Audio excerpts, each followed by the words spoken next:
Hello there and welcome to another one of our Lexical Lab 1 Minute English videos.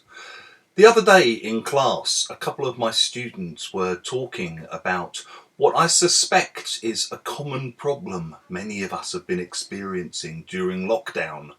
The way in which all the days seem to blur into one another and it becomes difficult to know which day is which.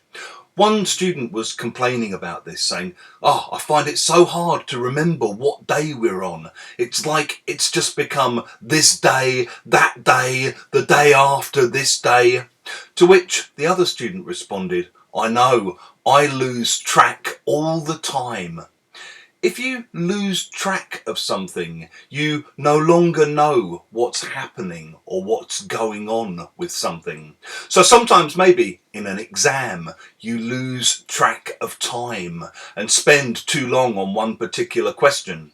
Or when you're engrossed in a really good book, you lose track of time and suddenly realise you've been reading for 6 hours.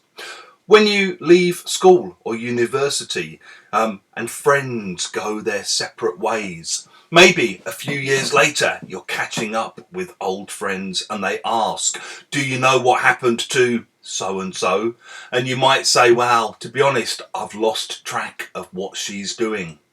If you have an old friend who's always asking you to lend them money, you might comment about it and say, do you know what? I've lost track of the number of times he's come to me asking me to lend him money. If you've enjoyed this video, click the like button, share it with your friends and subscribe to our channel. And in the comment section, we'd love to hear examples of things you've lost track of over time.